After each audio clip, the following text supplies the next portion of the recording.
Are you looking for an internet talk radio station for your podcast? Look no further. At the helm of Passionate World Talk Radio are two women that want to provide a spot for you and your podcast to be heard. There are many other places for your podcast, but PWTR has the audience. You will not be disappointed. Our station has been on the internet for the past 16 years. Call us for more information.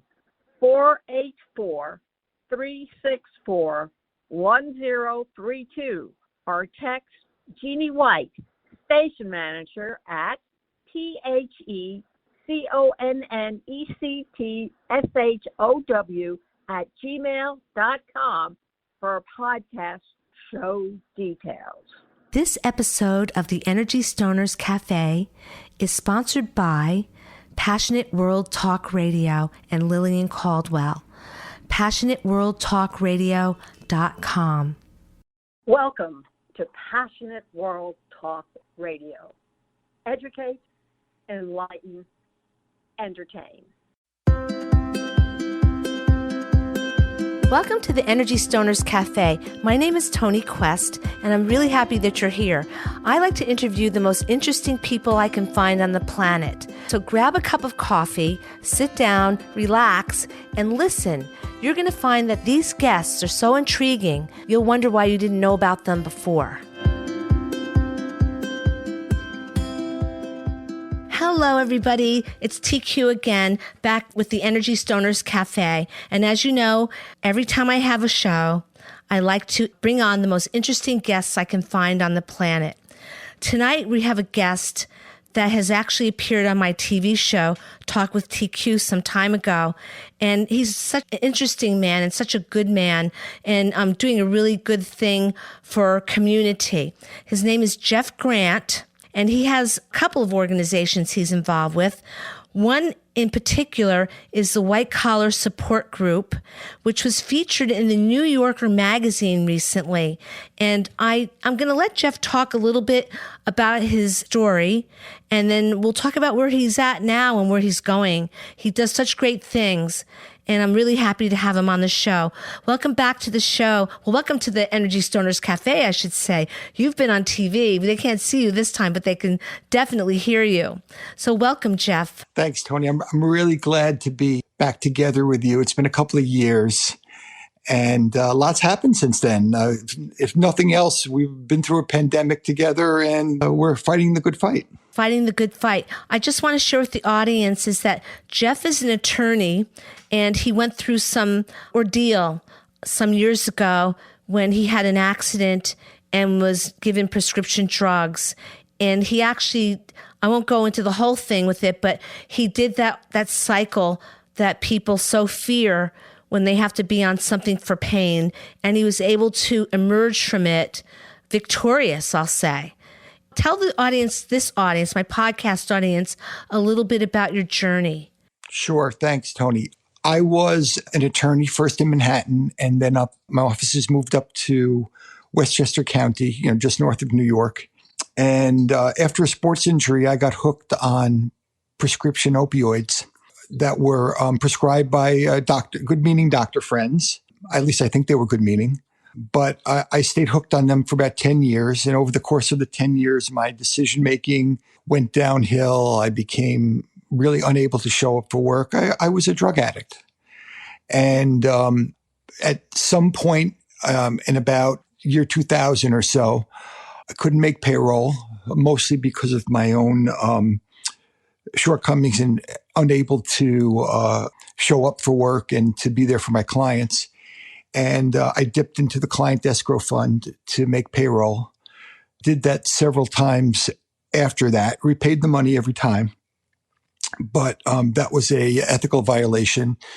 There was a grievance against me soon thereafter, which I fought for about 2 years, and ultimately led to my resignation of my law license.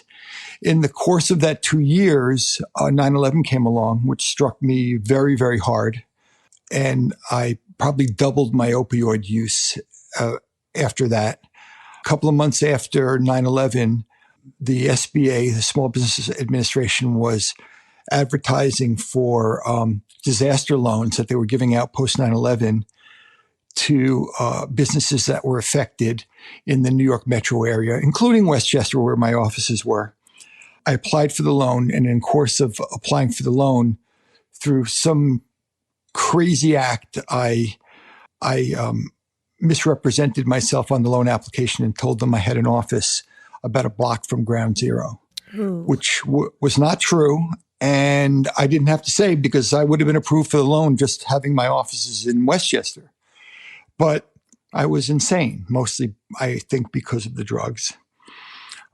So I resigned my law license in July of 2002. And that night, took an overdose of the opioids and tried to kill myself. And then everything from there is kind of my recovery story, and then my prison story. Went to prison for almost 14 months for the crime of wire fraud and money laundering in connection with that loan that I misrepresented myself on. Came out of prison. And as you know, went to seminary, got a master's of divinity, became ordained. I was a minister for a bunch of years, started a ministry to support white-collar criminals and their families. And then as of May last year, my law license was reinstated. So 19 years later, my law license is reinstated, and I'm actually practicing law again. Congratulations, Jeff. Thank you. That's really going the distance, I would say.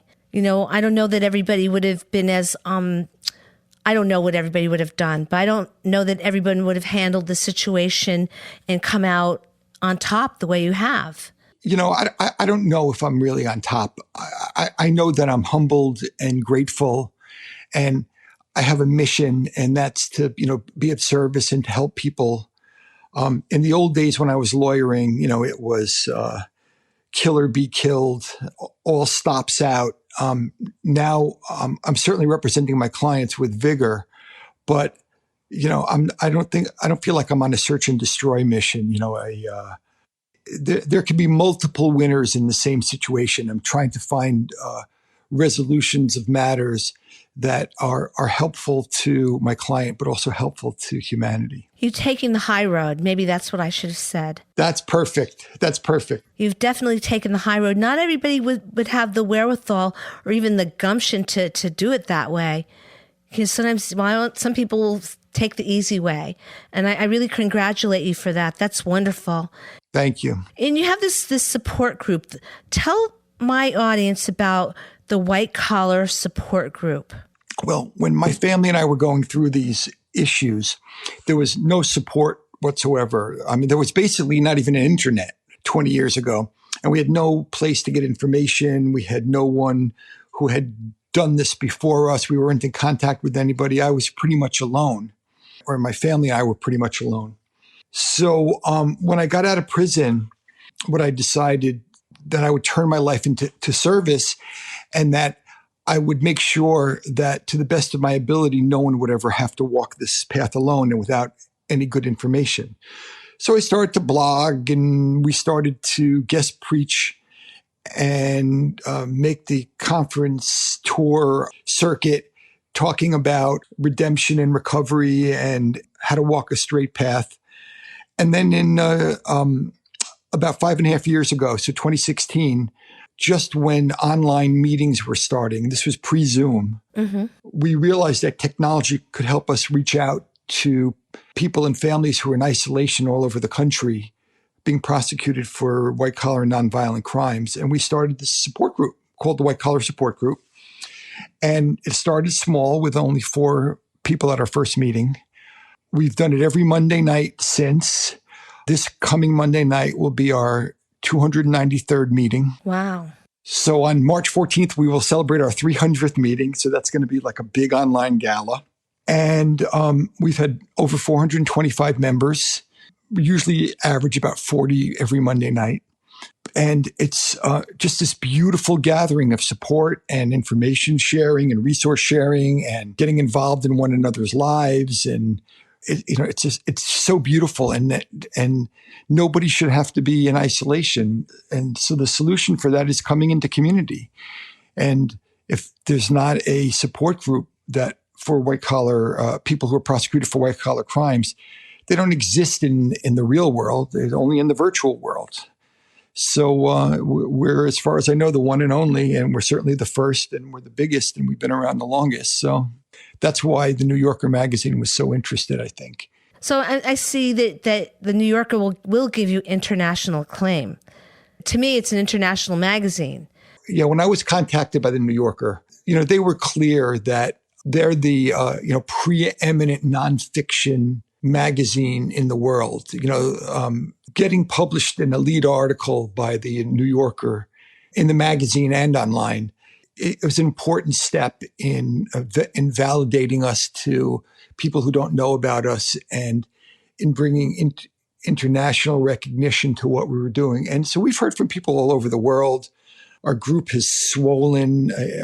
We've had well over 100 new members since that magazine came out, and growing every week. We have new members every week now. And I would say that the New Yorker article has an awful lot to do with it. Can you just explain because not everybody would know this. A lot of people don't really understand the difference between crime and white collar crime. That's such a great question, because the term white collar crime, coined back in, say, 1935 or so, it's really a fluid concept. It could mean an economic crime. It could mean an occupational crime. Usually it means a crime of trust. Generally it means that there's some kind of fraud involved. But for our group, we don't limit it to that. We really limit it to, we expand it to include people who really don't have a other natural support system. So, for example, you could be a stockbroker, or a doctor, or a lawyer, or a podcaster, anything. But if you got your second or third DWI or DUI, and it's a felony, and you're going to prison, and you find yourself without anybody to talk to or anybody to make sense of all of this, that drunk driving charge is not a white collar crime, but you still don't have anybody to reach out to. So we don't turn away anybody. So even though it's called a white collar support group, it's really more expansive than that. And what a blessing it is just to have that mosaic of thought and community and communication between everyone to learn and to grow together, and to kind of figure out what all the corners of criminal justice are now as they relate to us. I imagine that a lot of the members of the support group that attend the support group are somewhat diverse in age. Because I'm thinking about when I was coming up in the business world before I became an artist, before I became a podcaster, there were a lot of young people like myself who were very, very money focused, and they'd pull out all the stops, and for whatever reason, and there were a lot of drugs and a lot of stuff was going on. I think that the fact that you're saying if you have a simple DWI, and that's not a simple thing, but something like that you would actually embrace the person that might come to you to get support through the group as well. I hope I'm hearing it correctly. Our constituency is, it's diverse. It's diverse ethnically, it's diverse racially, it's diverse by age, it's diverse by gender. So, because all kinds of people have all kinds of issues, I would say that it skews a little older generally, but that's because generally white collar crime is committed by people who have resources or who have risen in the corporate world to positions of some authority and impact. But we have young people too. And it's amazing what you can learn from people who you never would have thought that you would have had anything in common with. And that's definitely a blessing of all of this. There's a spiritual component. I think I said this to you when you came to the studio. I was very intrigued by the fact that you could become a lawyer and a felon and then come back and be a minister. What was it that got you to turn your life over, that you would actually get a degree in divinity science to become a minister? Well, by far the most important thing is getting sober. Oh, I credit my sobriety and what I learned in Alcoholics Anonymous as the cornerstone of my spirituality. I still go to a meeting every morning on Zoom now because of pandemic, but I've been to over 9,000 AA meetings. wow, that's a lot. And last August, I celebrated 19 years of sobriety. Congratulations. Thank you. So, this is something that I take very, very seriously. And from it sprung all kinds of understandings of my relationship with my higher power, God, the religion I was raised in, which is Jewish, my baptism and my relationship with Christ, how I hold those things together, how I hold them in tension, because it's not readily apparent how someone can be a Jew and a Christian at the same time. Although I guess Christ was. Christ was Jewish. Yeah. That's what I was taught, Yeah. But for me, it's a very personal journey. So my faith journey is still growing. The decision to become a minister and to become ordained had a lot to do with my faith journey, but also it had to do with a vocation and what I saw my calling to be in terms of helping people. So they're not identical, but they certainly overlap. I don't think that any of that would have happened had I not been arrested, had I not gone to prison. I think it enhanced my empathy and my understanding of the plight of other people, and certainly many of them in less fortunate circumstances than myself. Yeah. I can imagine that you feel like this whole experience of your life has, and the fact that you're like these things, all these different things that I named in the beginning, are made you who you really were meant to be. Maybe this is the way that you're actually fulfilling your life purpose. Is that true? Yeah, I think so. I think it's clear that, at least to me, that I'm living the life now that I was meant to have, say, when I was 12 years old and before I kind of got jaded by the problems of a dysfunctional family and my parents' divorce, and then finding, alcohol and drugs at a fairly young age, at age 13, like a lot of people do. Yeah. And then got derailed and had to come back to it 30 years later, back to my life, to my trajectory. I also was able to find a relationship with Lynn, my second wife, my wife now, and we met each other in recovery, and she was fundamental to my finding my kind of way out of the morass and into a higher sense of purpose. So in many ways, it's a love story, because I think everybody needs to find, or at least would like to find, a partner who's going to be supportive and who you're going to be able to achieve greater things in life. And I was lucky enough to find that. Yeah, I was just telling Jim before we started, I said to him, if you look at your social media pages with Lynn, I said to him, you should see the love in his eyes for her.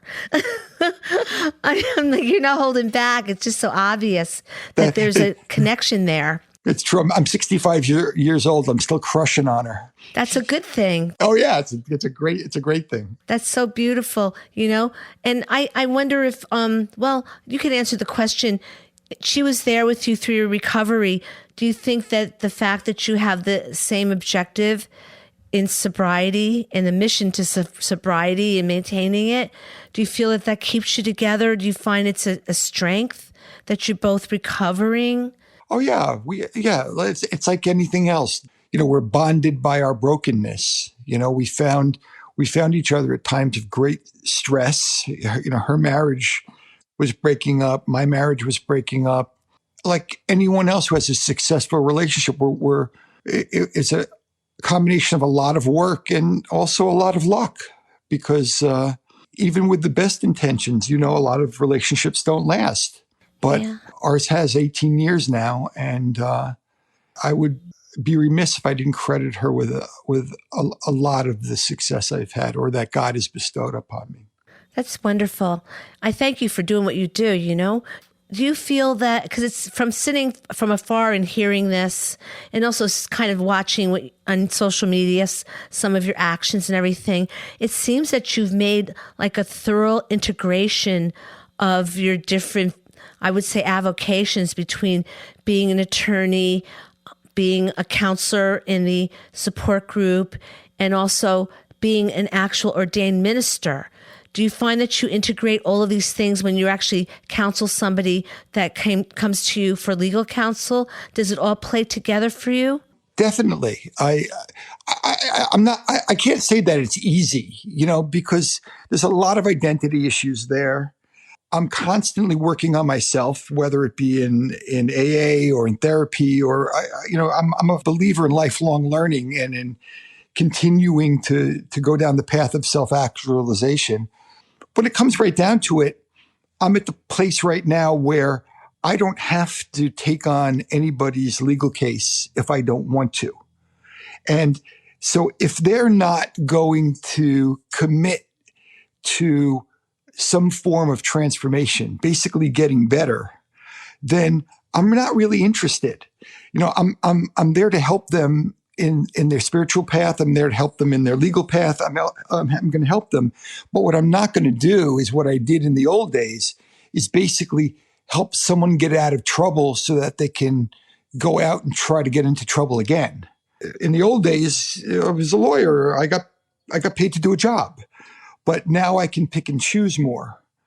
And what a gift that is, because maybe that just comes with the wisdom of being older. Maybe it comes just because of all the things I've been through, but I'm 100 times the better lawyer than I was when I was practicing prior, because I know what it is to be on the bottom. And if what people are trying to do is prevent themselves from a disaster, who better than to help them but a lawyer who is a former big company general counsel who understands what it's like to have been on the bottom.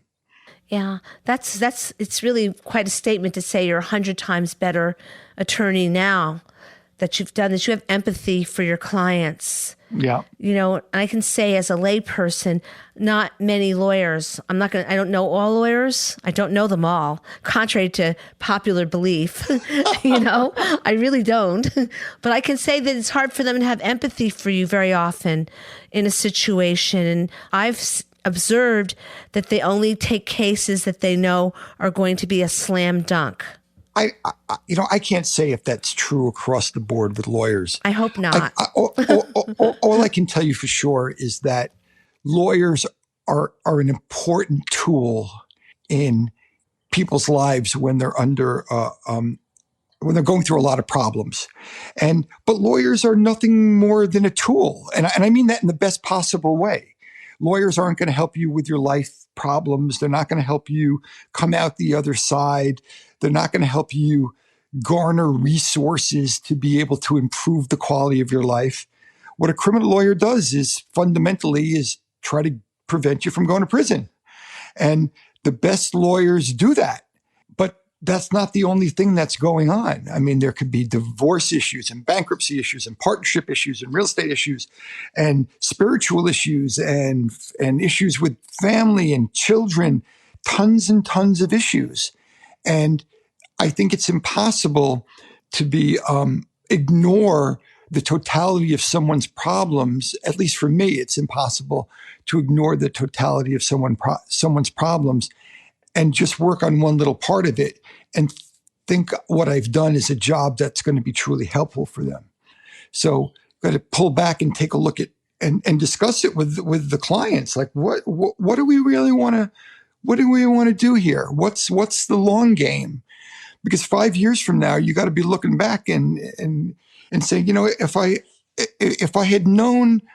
if I knew then what I know now, I might have made a lot of decisions differently. And so my job is to give them the benefit of my experience in reentry and recovery, and as a lawyer, and as someone who's been to prison, and as a minister, and as someone who's run a nonprofit, all these things coming together to try to present them with options and what it would take to actually work our way through the totality of their problems. And what a gift to be to be trusted by them and to be engaged in that kind of a conversation so that we can actually try to help. Is this part of the other organization, prisonist.org? Well, Prisonist is the ministry. It's a ministry, okay. And the law firm is Grant Law PLLC, and I'm licensed in New York and in authorized federal cases. But I also work with local counsel all over the country on people's issues, and that's grantlaw.com.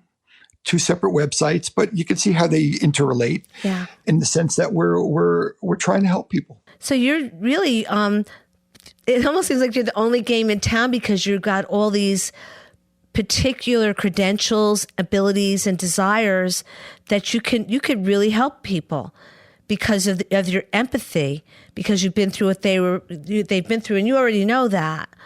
I think it's such a beautiful thing that you're doing this, and I'm wondering, like, at this point, do you have any kind of plans or aspirations to go further or to expand it, or are you just most interested in helping as many people as possible? Do you have a specific or even a not so specific objective going forward? Here's the thing, Tony. I've worked all my life to climb the ladder, to aspire to get to somewhere. And for whatever reason, for the last 20 years, what I had to do was dig myself out of a hole of my own making to get to the point where I could possess the skills and the license to help everybody and use my highest best use. I don't think in order to be really helpful that I need to do anything other than what I'm doing. So it might be the first time in my life where I've really just said, wait, there's nothing else I need to do other than exactly what I know how to do for the people who need it the most. And it's an amazing place to be because, it was just a life of working for the next thing and working for the next thing. But now I'm here and I don't really want to be anywhere else. Yeah, I would want to be where you are too. I really feel very happy for you because you hear stories every day about things that happen to people and how they never really crawl out of the situation. But obviously there's something in your character that felt inclined to take your tragedy and use it to help other people. I think so. I mean, whether it's me or God, all I know is that I put one foot in front of the other and I try to do the right thing every day, help some people go to bed, wake up and do it again. And things seem to be working out. I would say that's definite, yes, that things are working out. This is a silly question, maybe. I know that you're an ordained minister. I'm wondering, do you give services? Do you conduct religious services in the prisons, or have you ever done that? Not in the prisons, no. But I have 2 groups, reentry groups outside of prison who are either going to prison or coming home from prison. And I worked in a church for a couple of years when I got out of prison. And I'm attached to a church right now in New Jersey. But in pandemic, basically, I haven't been there in probably 2 years because I'm not going into really public places right now, or at least I'm trying to avoid it. Yeah, I believe that's a good idea. I'm wondering how that's been for your clientele. In some ways difficult. In some ways, the people in the ministry and the people I represent, we're kind of early adopters in social distancing. It's easy to social distance when nobody will talk to you. Not funny, but funny. Yeah. And also one of the reasons we were early adopters with Zoom and online is because we're in isolation spread out all over the country. So this whole, lockdown and social distancing and being on Zoom, we were pretty much doing this for years before the pandemic started. So I wouldn't say that it was easier for us, but we certainly were pretty well versed in how to survive it. It's strange and funny the way some of these things work out. It is strange and how some of these things work out, and they're going to work out the way they're going to work out. I had to learn that the hard way. It's going to work out the way it's going to work out, because it almost feels like it's predetermined, Yeah, it feels that way. So how can someone get in touch with you if they wanted to maybe get involved with the support group or to donate even to prisonist.org? Well, prisonist.org is the website, and all information about the ministry is there, and the white collar support group and all the other services that we provide to people who are going through criminal justice issues and their families. And for the law firm, it's grantlaw.com. All my contact information is on that website, and a lot of information. Basically, there's like 9 years worth of content on these websites because we've been doing this so long. People who are going through criminal justice issues, what they tend to do is do deep research in the middle of the night on the internet, trying to find as much information as they can. And as did I can tell you that a very good place to start would be at either of these websites, at prisonist.org or grantlaw.com. Okay, so we definitely have that on the air. And I imagine you might be hearing from some people that are ready for you, ready for your help, which would be a beautiful thing if they would get the help. And thank you also for discussing that, what kinds of clientele you have. Because sometimes people say, white collar crime, what about the rest of us criminals? We need help too. We didn't have the people have said that to me on our first interview, that some people had said that to me. And I said, I think that his objective is just to help people. And just go with that. Yeah, well, I think that it's a little bit misunderstood. People bring that up to me often. And my answer is people who are going through white collar crimes have issues in common just like any other group would have. I mean, you wouldn't go to the Women's Prison Association and ask them, why do you represent only women? Or you wouldn't go to the Black and Latino caucus and say, why do you represent only Blacks and Latinos? Right. And because the answer is because they have issues in common and issues that other people can't understand. And so I would never put myself in the shoes of someone, another community, and especially a marginalized community. That's the same exact issue as to why we're trying to bring understanding and light and love to people who've been prosecuted for white collar crimes, because we have things in common. Yeah, yeah. I always say people are people. We all bleed red. That we have in common. We do. And I've said that many times. That's something an elder in my family used to say. Everybody bleeds red blood. Don't discriminate, That's the way I was raised. But this was such a great opportunity to talk to you again, Jeff. And it gives me a lot of hope when I talk to people like you that are doing something that's worthwhile for the sake of helping. Not everybody understands that, and I really appreciate what you do. So I see that you have your Facebook page and your LinkedIn page. You did give your websites. I imagine you welcome people to contact you. Absolutely. And, and if they Google Jeff Grant, my name pops up all over. Yes, it does. All over the place. Yeah. Jeff Grant, the one and only. the one and only Tony Quest. I am the one and only Tony Quest. Although I hear there's a guy named Tony Quest someplace in Minnesota. That's okay. That's all right. It's the same vibration. It's okay. I'm not wishing him any harm, but I thank you so much, Jeff, for coming back to the show. And please, let's keep in touch and do follow-up, because you are quite the inspiration. I congratulate you for everything wonderful that has happened to you recently. And I pray that you get more good things happening to you, because we love to have someone like you on the planet with us. God bless you, and right back at you too. Okay, thank you. Likewise. And I'll say thank you so much to the audience for coming to listen to another episode of the Energy Stoners Cafe. And be well, be safe, and keep being nice. Bye-bye. Thank you for listening to the Energy Stoners Cafe. Are you looking for an internet talk radio station for your podcast? Look no further. At the helm of Passionate World Talk Radio are two women that want to provide a spot for you and your podcast to be heard. There are many other places for your podcast, but PWTR has the audience. You will not be disappointed. Our station has been on the internet for the past 16 years. Call us for more information.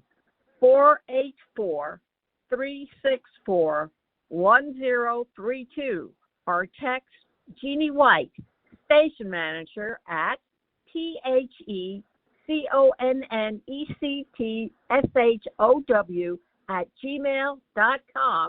for podcast show details. Welcome to Passionate World Talk Radio. Educate, enlighten, entertain.